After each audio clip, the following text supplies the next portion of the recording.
Non mais ce rendez-vous aujourd'hui s'inscrivait dans le cadre d'un tour de Bretagne. À Trobrez, qui s'est effectué sur les 21 territoires de projet de la Bretagne pour travailler autour du projet Brayscope. La Brayscope, c'est quoi? C'est construire la Bretagne de demain, la Bretagne horizon 2040.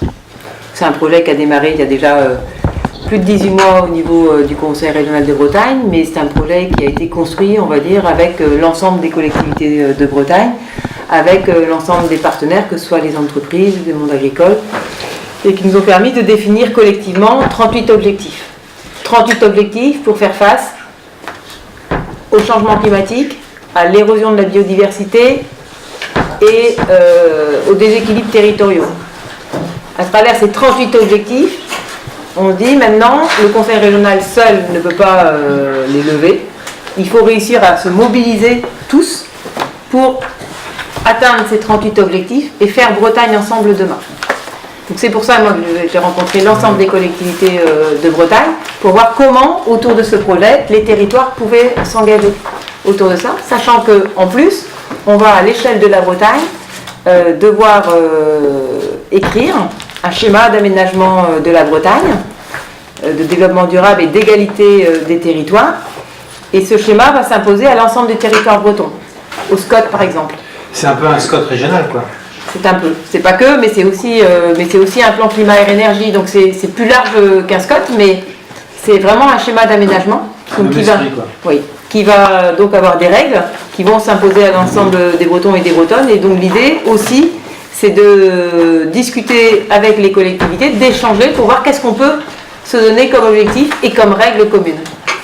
Donc on va avoir la semaine du 3 au 7 juin, un moment important, puisque l'ensemble des engagements des collectivités de Bretagne, mais aussi l'ensemble des engagements des acteurs économiques, des associations, des particuliers vont être, il va y avoir un moment important où on va tous apporter ces engagements. Ça c'est le 7 juin.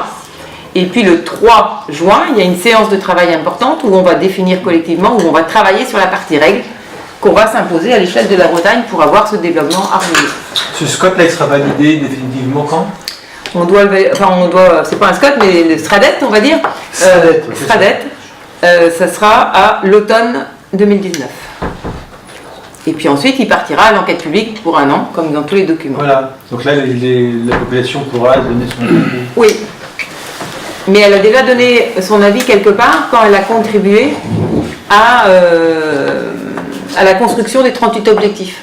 Parce que les 38 objectifs sont le résultat aussi de contributions et d'habitants des Bretons. Ils ont contribué par des jeux qui avaient été organisés par les municipalités, les stratégies, mais aussi des contributions en ligne, où on a eu le président de région Bretagne. Qu'est-ce que vous faites si vous devez construire la Bretagne horizon 2040? Donc il y a eu plusieurs niveaux de contribution, il y a eu des enquêtes qualitatives qui ont été réalisées. Le président lui-même avait organisé 5 conférences territoriales, COP territoriales à l'échelle de la Bretagne.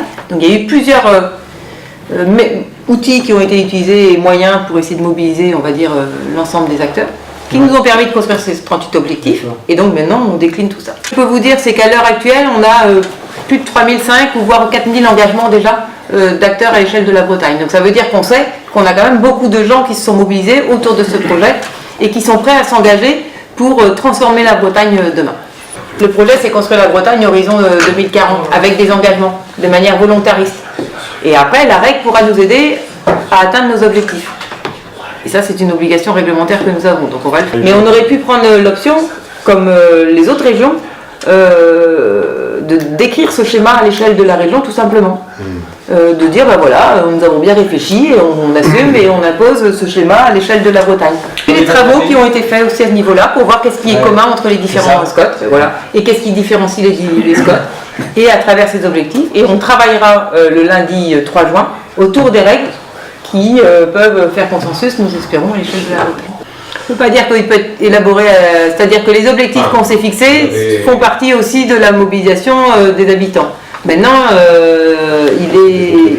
ce sont des contributions. Maintenant, c'est de la responsabilité de la région Bretagne d'écrire ce schéma, c'est la loi qui nous l'a confié. L'option que nous avons choisie, c'est de travailler avec les territoires pour construire ce schéma. Pour illustrer, on peut prendre un exemple, c'est réduire, alors c'est tendre vers zéro consommation foncière. C'est-à-dire qu'on se dit qu'à l'échelle horizon 2040, il faudrait qu'on arrête de consommer du foncier. Et donc quand on dit tendre vers zéro consommation foncière, c'est comment on s'organise pour le faire. À partir de quand? Est-ce que c'est une règle? Et comment on le fait?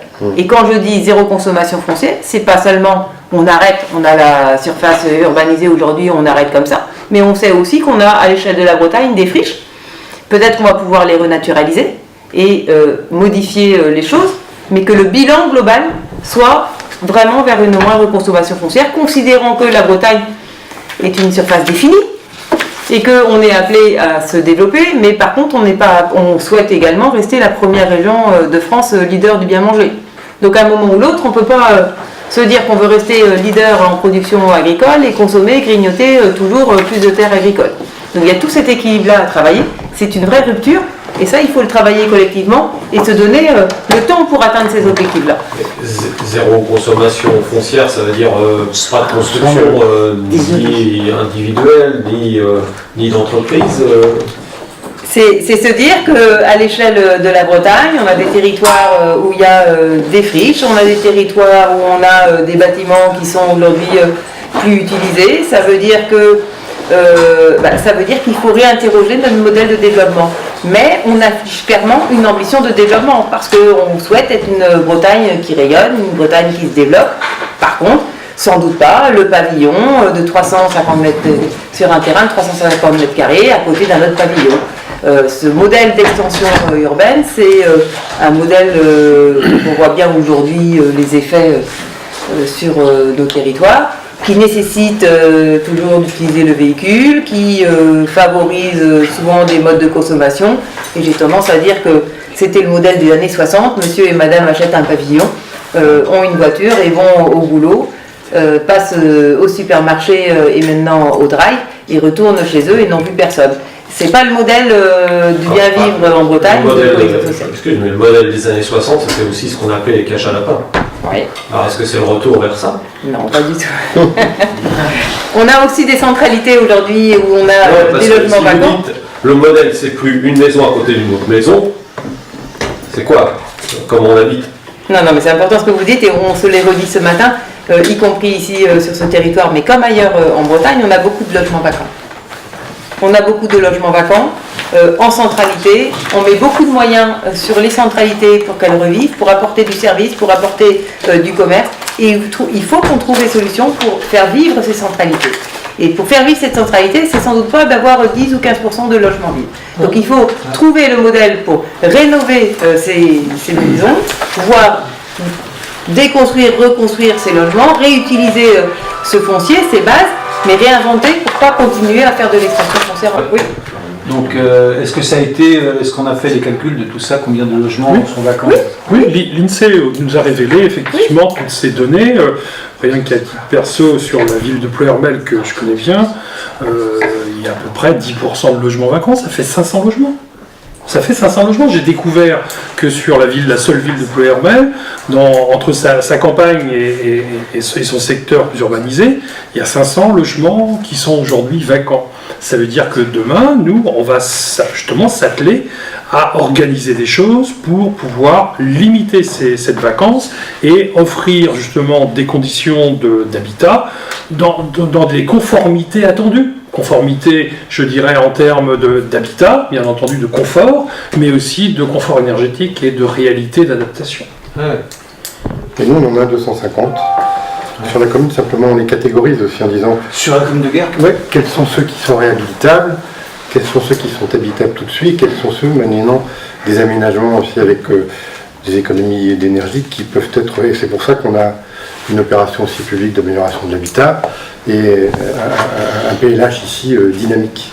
Mais moi, ce que je voulais vous dire aussi, si je me permets, c'était qu'on est très très heureux de recevoir Madame Portin ici, sur le terrain, qui vient de nous rencontrer et voir comment on fonctionne. Comme il a fait, on est les derniers de ces visites, mais on sera les premiers au final sur les contributions de la région. J'ai vu les 21 pays. Là. Ouais, ça y est. Ouais, et donc ça, on a pu échanger, c'est ça l'intérêt en direct sur quelles ont été nos priorités. On en a des communes entre Patrick Lodiffon et la communauté de communes de Pleur-Mélénou ici à OBC. On en a des spécifiques, on va apporter nos contributions de manière, j'allais dire, séparée pour ce qui est un peu spécifique, et puis de manière collective pour ce qui est commun dans différents domaines. Ça va de la mobilité, en passant par le développement économique qui est notre priorité à nous deux, pour favoriser aussi le développement des services et des ressources à la population. On en a besoin et on apprécie aussi les contributions et le soutien du Conseil régional en la matière.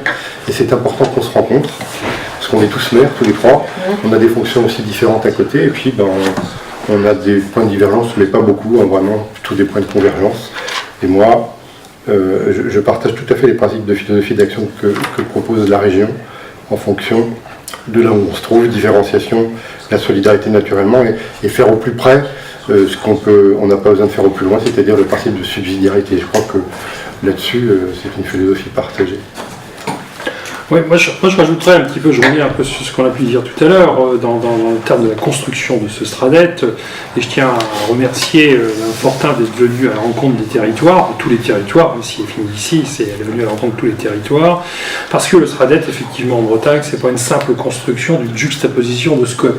C'est vrai, à l'échelle de nos territoires propres, on a travaillé le SCOT, Jean-Yves Blair et moi-même, on a contribué véritablement à le faire adopter, à faire justement évoluer d'une marche haute, d'une marche importante, puisqu'on est parti de rien, il n'y avait pas d'organisation territoriale dans ce sens, pour obtenir un document qui aujourd'hui est opposable et qui est véritablement construit à l'échelle du territoire avec ses ambitions.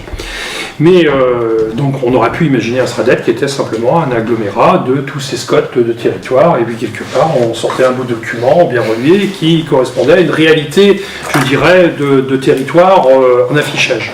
Non.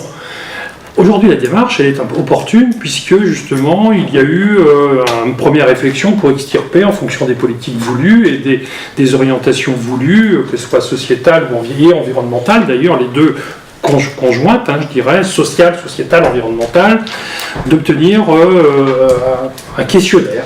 On a extirpé 38 grandes thématiques, grandes questions pour lesquelles on interroge les territoires, que ce soit les EPCI ou le pays, d'ailleurs, le PETR, et pour lequel on contribue, on apporte un peu notre réflexion et quels sont nos axes véritablement de travail qu'on est capable de pouvoir amener sur ces items. 38, ça colle pas à tout le monde, on répondra pas à tout, parce que quand on parle de la mer, effectivement, chez nous, c'est assez mal à propos, mais voilà, il y en a d'autres qui s'y collent très bien. Et c'est cette démarche qui était très pertinente, et je dirais, le passage de Mme Fortin chez nous est également pour nous sensibiliser à la démarche, mais je crois qu'on y avait déjà travaillé, mais c'est pas parce qu'on y a déjà travaillé qu'on va lui dire non, inutile de venir nous voir, on sait déjà faire. C'est pas tout à fait comme ça qu'on fait, et je tenais à le saluer parce que c'est quelque chose qui est très positif, avec une volonté d'aller dans ce sens-là. Donc l'expression des territoires sera une contribution supplémentaire en mettant un point d'accès, un point même sensible sur les politiques, les thématiques que l'on souhaite mettre véritablement en avant sur nos territoires, les particularités des territoires ruraux avec ces principes de mobilité, de proximité. C'est pas antinomique, mobilité, proximité, quand on doit répondre à des éléments, à nos populations dans leur lieu de vie, qu'ils soient dans les centralités ou qu'ils soient véritablement dans la campagne, et des éléments de ce genre. Là, au terme de vos 21 visites, est-ce qu'il y a une préoccupation qui est transversale Je pense que la question du foncier, c'est la question qui est revenue le plus souvent. Ah, oui, d'accord. Parce que c'est aussi là où il y a le plus de concurrence territoriale sur ce point-là. Donc c'est plein de choses. Donc il y a plein de craintes derrière tout ça. C'est-à-dire qu'il faut réussir à trouver... il y a une bonne conscience sur ce sujet-là, c'est-à-dire que tout le monde a bien conscience qu'on ne peut pas continuer à consommer du foncier comme on l'a fait depuis tant d'années. Il faut inverser la chose. Mais la règle, se définir la règle tout seul, c'est pas si simple que ça.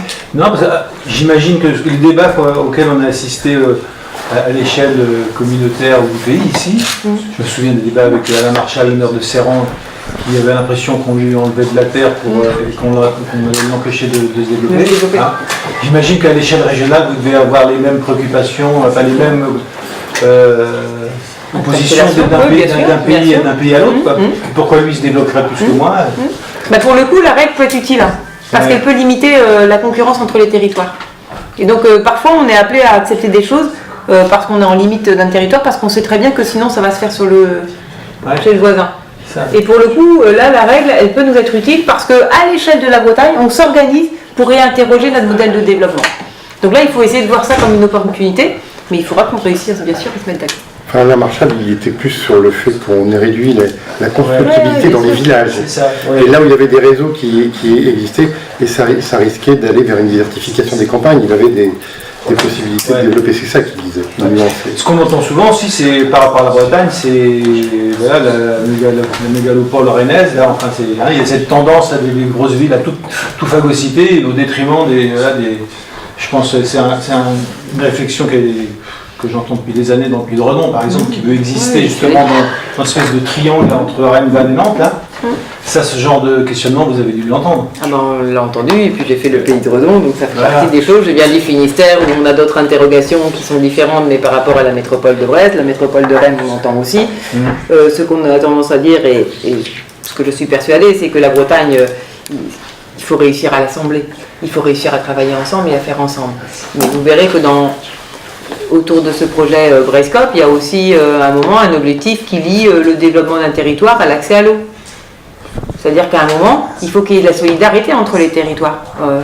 On ne peut pas d'un côté avoir un développement sur un territoire et piller, enfin pas piller, mais aller utiliser les ressources extérieures. Et il y a un moment, c'est comment on organise le développement équilibré de ce territoire en tenant compte des différentes ressources des territoires. On ne peut pas considérer qu'on aurait un territoire qui va nous faire la biodiversité et puis on lui dit merci tout simplement. Ou qui va nous faire l'agriculture et merci. Qui va nous apporter de l'eau et merci. Et à un moment ou l'autre, il faut organiser les solidarités à l'échelle du territoire breton. Et c'est aussi tout ça l'enjeu du projet Brescope. Et de corriger les déséquilibres, moi tu l'as dit tout à l'heure, c'est vrai. Et derrière tout ça, évidemment, pour nous au Conseil régional de Bretagne, ça veut dire réinterroger nos politiques d'accompagnement. C'est vérifier qu'on est bien en conformité, en phase, on va dire, dans nos politiques par rapport à ces objectifs Brescope. Et j'avais identifié tout à l'heure 3 éléments, la question de la biodiversité, du climat et des déséquilibres territoriaux. Et donc c'est d'apporter des éléments pour soutenir les territoires qui ont plus de difficultés. Donc à un moment ou l'autre, accentuer certainement la péréquation. Ouais, le système que décrivait mon collègue sur la mégalopole, Rennes, etc., se décline aussi. Parce que c'est le cas de guerre. Mais on disait tout à l'heure que le pays de Ploërmel également. on disait tout à l'heure, avant que vous n'arriviez, qu'on a mis en place aussi en termes de modélisation un tout petit peu la conférence intermétropolitaine à l'échelon de 12 communautés de communes, justement, non pas pour aller contre les métropoles, mais pour prouver que dans l'interstice Rennes, Vannes, Nantes et au-delà, on peut exister et exiger aussi certaines améliorations. Mais éviter qu'il y ait une surcharge. Je vois bien à Rennes, le moindre espace libre maintenant, c'est construit à outrance. Et on a des problèmes de circulation, de mobilité, etc. Et effectivement, il ne faut pas qu'on assiste à une reconcentration de l'activité économique autour des villes. Donc on redéploie, c'est ça l'idée. C'est de corriger les déséquilibres et de réaménager le territoire d'une manière bien ordonnancée et qui satisfasse le maximum de concitoyens. C'est ambitieux. Ambitieux. Il faut avoir de l'ambition pour la Bretagne.